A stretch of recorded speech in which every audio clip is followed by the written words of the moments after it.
हरे कृष्णा. प्रेक्षक हो, आपले गीता जीवनीमध्ये स्वागत आहे. भगवद्गीता जशी आहे तशी, अध्याय 4, श्लोक क्रमांक 35. यज्ञात्वा न पुनर्मोहम एवं यास्यसि पांडव येन भूतान्यशेषाणि द्रक्ष्यस्यात्मन्यथो मयि. भाषांतर. आत्मसाक्षात्कारी जीवांकडून वास्तविक ज्ञानाची प्राप्ती झाल्यावर तू पुन्हा मोहित होणार नाहीस, कारण या ज्ञानाद्वारे तू पाहशील की सर्व प्राणी मात्र हे परमात्म्याचे अंश आहेत, अर्थात ते माझेच आहेत. प्रेक्षक हो, मागील श्लोकामध्ये भगवान श्रीकृष्ण अर्जुनाला सांगतात की तू एका स्वरूपसिद्ध आत्मसाक्षात्कारी गुरूंकडे जा, ते ज्ञान देऊन तुलाही आत्मसाक्षात्कारी बनवतील. आणि या श्लोकामध्ये भगवंत अशा गुरूंकडून ज्ञान प्राप्त केल्यावर मनुष्य देहात्मबुद्धीच्या मोहातून कसा मुक्त होतो याबद्दल बोलतात. प्रेक्षक हो, जर आपण भगवंतांच्या शुद्ध भक्तांशी संबंध स्थापित केला, त्यांच्याकडून जर आपण वास्तविक ज्ञान म्हणजे श्रीकृष्णांबद्दलचे ज्ञान प्राप्त केले, तर सर्व जीव, मग ते जलचर प्राणी असोत, सरपटणारे प्राणी असोत, कीटक असोत, 4 पायांचे असोत, पक्षी असोत की मनुष्य असोत, सर्वच जीव भगवंतांचेच अंश आहेत, भगवंतांचेच दास आहेत, हे आपण पाहू शकतो. प्रेक्षक हो, हे ज्ञान मिळवल्यानंतर आपण मोहात पडत नाही, आपले पतन होत नाही आणि आपण सर्व जीवांना भगवंतांशी संबंधित पाहू शकतो. हा या ज्ञानाचा परिणाम आहे. तो मिळवण्यासाठी आपण या जीवनामध्ये गुरूंच्या मार्गदर्शनाखाली प्रयत्नशील असलं पाहिजे. नाही तर मनुष्य मायेच्या प्रभावाने भ्रमित होणार हे नक्की. आता पाहू की माया म्हणजे काय. श्रीकृष्णांपासून भिन्न अस्तित्व असण्याची जाणीव, आपण कृष्णांचे नाही असा भाव म्हणजे माया होय. मा म्हणजे नाही आणि या म्हणजे हे. माया म्हणजे हे नाही असं सांगणं, म्हणजे जे सत्य आहे ते असत्य आहे असं सांगणं. म्हणून आपण असा विचार करतो की आपण आत्मा नाही तर शरीर आहोत, शरीराशी संबंधित सर्व काही माझं आहे. म्हणून जेव्हा अर्जुनही म्हणतो की माझे आजोबा, भीष्म, पितामह, मित्र, बंधू, माझे संबंधित सर्व मला प्रिय आहेत, तेव्हा श्रीकृष्ण अर्जुनाला सांगतात की जर तुझं वय 100 वर्ष असेल तर तुझा त्यांच्याशी असणारा संबंधही 100च वर्षांचा आहे, पण तुझा माझ्याशी असणारा संबंध शाश्वत काळापासून आहे. आपणही नाही का आपल्या परिवाराशी, मोबाईलशी, गाडीशी, लॅपटॉपशी सर्वांशीच आसक्त असतो. खरं तर आपला त्यांच्याशी किती थोडा काळाचा संबंध असतो. तरीही हे खरं अज्ञान आहे, मोह आहे. तसेच प्रेक्षक हो, आपल्याला मिळालेलं हे शरीर भौतिक इच्छांच्या फळांच्या रूपात प्राप्त झालेलं आहे आणि आपण तरीही स्वतःला तेच शरीर समजतो की ही मायाच आहे. तसेच आपल्याला वाटतं की आपण श्रीकृष्णांपासून भिन्न आहोत, आपण या अज्ञानामुळे या भौतिक जगात फसलो आहोत, म्हणून आपण भगवंतांचे अंश आहोत. हे शाश्वत ज्ञान घेऊन आपल्याला इथून निघायचं आहे. कारण आपण श्रीकृष्णांपासून भिन्न नाही तर शाश्वत काळापासून त्यांचेच अंश आहोत. सर्व जीव भगवंतांचेच आहेत असे भगवंत स्वतः सांगतात. ते म्हणतात वसुधैव कुटुंबकम. हे मोठे कुटुंब आहे, हे कुटुंब वसुदेवांचे आहे, श्रीकृष्णांचे आहे. हे समजल्यावर मग आपल्याला स्त्री समानता, बालतस्करी, गुन्हेगारी, वेगवेगळ्या प्रकारचे भेदभाव, मानवी हक्क अशा गोष्टींसाठी वेळ घालवण्याची गरजच पडणार नाही. कारण जेव्हा प्रत्येक जीव श्रीकृष्णांचाच अंश आहे हे आपण स्वीकारू, तेव्हा कोणाबद्दल भेदभाव करण्याची प्रवृत्ती सुरणार नाही. प्रेक्षक हो, आपण श्रीकृष्णांच्या अधीन आहोत. जी महामाया दुर्गादेवी या भौतिक संसाराला चालवते ती सुद्धा भगवंतांच्या अधीन आहे. मोठमोठे देवी देवता, ब्रह्मा, शिव इत्यादी सुद्धा श्रीकृष्णांच्या अधीन आहेत. मग आपण सर्वसाधारण जीवात्मा तरी भगवंतांपासून कसे भिन्न होऊ शकतो. श्रीकृष्ण भोक्ता आहेत आणि आपण भोग्य आहोत. आपण जर श्रीकृष्णांसाठी कार्य केले तर आपणही संतुष्ट होतो, पण आपण जर श्रीकृष्णांपासून भिन्न अस्तित्व स्थापण्यामध्ये मग्न राहिलो तर मात्र आपण दुःखी होतो. उदाहरणार्थ, एखाद्या धनाढ्य श्रीमंत वडिलांचा मुलगा त्यांच्यापासून वेगळा होऊन स्वतःचं वेगळं अस्तित्व स्थापन करण्यासाठी घराबाहेर पडतो. तेव्हा त्याला वडिलांसोबत राहून जे आरामदायी जीवन जगता येत होतं त्याला मुकावं लागतं आणि मग जीवनामध्ये खूप संघर्ष करावे लागतात. त्याचप्रमाणे आपणही भगवंतांपासून भिन्न होऊन स्वतःचं अस्तित्व स्थापन करण्यासाठी प्रयत्न करतो. भगवंतांनी हे भौतिक जगत त्यासाठीच तर बनवलेलं आहे. तेव्हा आपलेही त्या श्रीमंत वडिलांच्या मुलासारखेच हाल होतात. परंतु जेव्हा आपण भगवंतांच्या अधीन होऊन राहतो तेव्हा सुखपूर्वक राहतो, परंतु भोगता बनण्याची भावना सर्व विनाशकारीच आहे. म्हणून आपण आपले प्रत्येक कार्य स्वतःच्या नाही तर भगवंतांच्या प्रसन्नतेसाठी केले पाहिजे. आपण सर्वजण श्रीकृष्णांचे आहोत, श्रीकृष्णांच्या संतुष्टीसाठी आहोत. परंतु आपण जोपर्यंत देहात्म बुद्धीमध्ये आहोत तोपर्यंत ही भावना तयार होत नाही. म्हणून असे लोक असा विचार करतात की जे भगवंत आहेत ते निराकार आहेत आणि कृष्णांशी आपल्याला काय घेणं देणं आहे. ते विचार करतात की कृष्ण तर महान ऐतिहासिक पुरुष होते आणि म्हणून त्यांनी जादू दाखवली बस. अशा प्रकारे ते विचार करतात, परंतु हे नितांत चुकीचे आहे. म्हणून प्रेक्षक आहोत, भगवद्गीतेमध्ये सांगितलेलं आहे की निर्विशेष ब्रह्म म्हणजे भगवंतांच्या शरीरातून निघालेलं केवळ तेज आहे.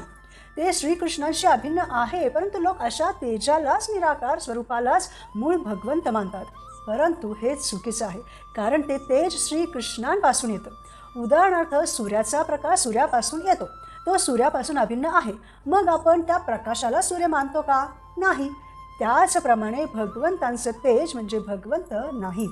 प्रेक्षक हो, मुळात पुरुषोत्तम भगवान श्रीकृष्ण हेच सर्व कारणांचे कारण आहेत. ईश्वर परम कृष्ण सच्चिदानंद विग्रह अनादिर आदर गोविंद सर्व कारण कारणम. भगवंतांचे काही लाखो अवतार आहेत, जसे की मत्स्य, नरसिंह, वराह इत्यादी. ते भगवान श्रीकृष्णांपासून आलेले आहेत. भगवान श्रीकृष्ण हे अवतारी आहेत, त्यांच्यापासून सर्व अवतार आलेले आहेत. ते स्वतः अवतार नाहीत. विष्णूंचाही श्रीकृष्णांपासूनच विस्तार झालेला आहे. अशा प्रकारे सर्वच जीव श्रीकृष्णांचे अंश आहेत. परंतु मायावादी तत्वज्ञानींना चुकीने असे वाटते की भगवान श्रीकृष्णांच्या अनेक विस्तारित रूपांमध्ये ते त्यांचं स्वतंत्र अस्तित्वही गमावतात. कारण भौतिक जगात आपल्याला हाच अनुभव आहे की जेव्हा आपण एखाद्या गोष्टीचे तुकडे करतो तेव्हा त्या गोष्टीचे मूळ स्वरूप नष्ट होते. उदाहरणार्थ, एखाद्या मोठ्या केकचे छोटे छोटे तुकडे केले तर तो मोठा केक नाही तर त्याचे छोट्या तुकड्यांमध्ये रूपांतर होते. परंतु ही तर भौतिक धारणा आहे, परंतु आध्यात्मिक जगतामध्ये असं होत नाही. आपण बघतो की आपण भगवंतांना भोग दाखवतो, भगवंत तो सर्व भोग स्वीकारतात, तरीही भोगाच्या ताटामध्ये सर्व भोग तसाच असतो. हे आध्यात्मिक जगतामध्ये शक्य आहे. प्रेक्षक हो, आपल्याला ब्रह्मविद्येचे पुरेसे ज्ञान नसल्यामुळे आपण मायेने आच्छादित झालेलो आहोत. माया आपल्याला पकडून ठेवते.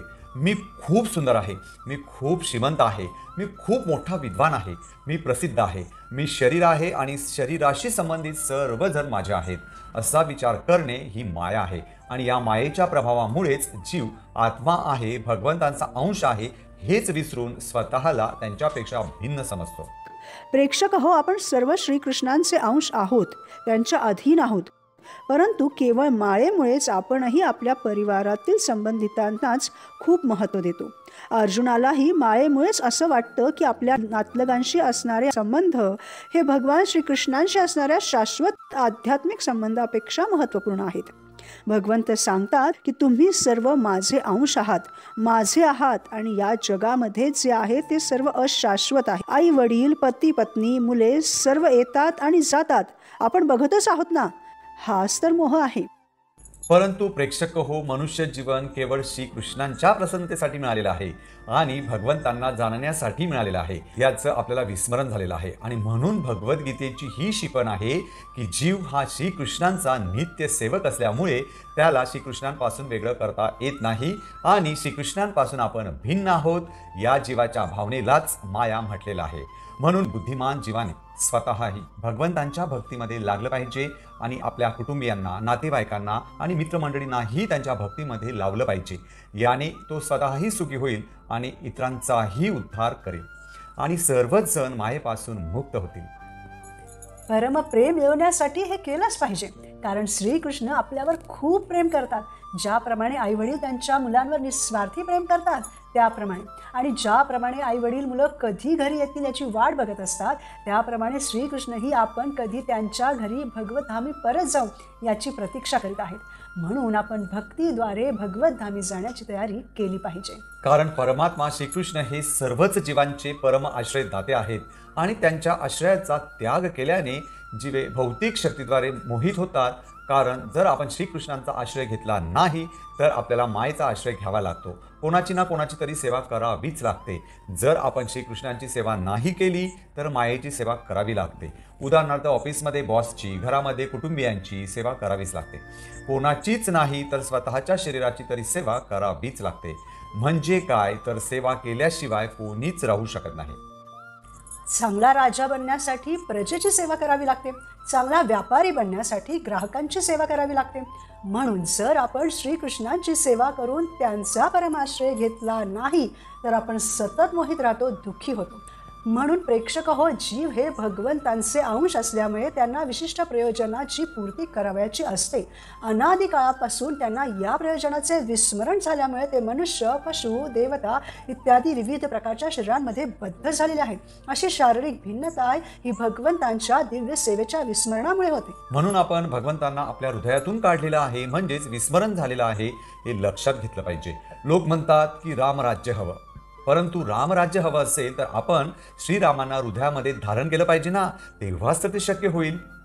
तेव्हा प्रत्येक नागरिक शांततापूर्ण जीवन जगू शकेल आणि भगवंतांची भक्ती केल्याने मायेपासूनही मुक्त होईल. कारण माया ही भगवंतांच्या मागे उभी असते.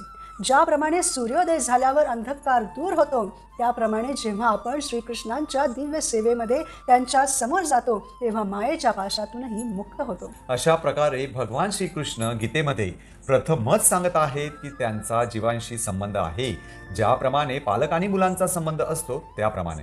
आणि या संबंधांची स्थापना करणे हे मनुष्य जीवनाचे परम लक्ष्य आहे. जेव्हा एखादी स्त्री एखाद्या पुरुषाशी लग्न करते तेव्हा तिचा तिच्या पतीबरोबरच तिच्या पतीशी संबंधित असणाऱ्या लोकांशीही संबंध जोडला जातो.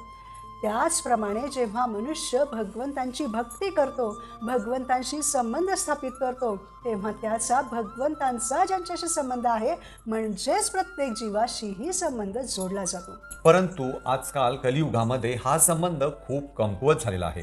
त्यासाठी साधना भक्तीमध्ये हरे कृष्ण महामंत्राचा जप करणं, वैदिक शास्त्रांना भक्ताच्या मार्फत समजून जीवनामध्ये आचरणं याने आपला भगवंतांशी असलेला संबंध दिवसेंदिवस आणखी प्रगाढ होतो. खरे ज्ञान हेच आहे की आपला भगवंतांशी असणारा संबंध शाश्वत आहे. अशा प्रकारे जेव्हा मायेने मोहित जीव कृष्ण भावनेमध्ये स्थित होतात तेव्हा जाणले पाहिजे की ते मुक्तिपथावर आहेत. मुक्ती म्हणजे भगवान श्रीकृष्णांचा नित्य दास म्हणून आपल्या स्वरूपामध्ये म्हणजेच कृष्ण भावनेमध्ये स्थित होणं आणि शाश्वतरित्या आनंदी होणं होय. प्रेक्षक हो, आपण भगवंतांपासून भिन्न नाही, भगवंतांशी संबंधित आहोत. आपला संबंध त्यांच्याशी कधी तुटणार नाही, तो शाश्वत आहे. म्हणून प्रेक्षक हो, जीवनात आनंदी राहण्यासाठी आपण आत्मसाक्षात्काराचे ज्ञान घेऊन मोहमुक्त झाले पाहिजे आणि सर्व जीव त्याच भगवंतांचे अंश आहेत ज्यांचे आपणही अंश आहोत हे जाणले पाहिजे. पुढील भागात आपण भगवद्गीतेच्या 4थ्या अध्यायातील पुढील श्लोकांवर मनन करू. प्रत्येक जीव भगवंतांचा अंश आहे हे जाणून प्रत्येकाशीच प्रेमाने वागूयात आणि स्वतः श्रीकृष्णांचे नित्य दास बनून कृष्ण भावनेमध्ये स्थित होऊयात. धन्यवाद. हरे कृष्ण.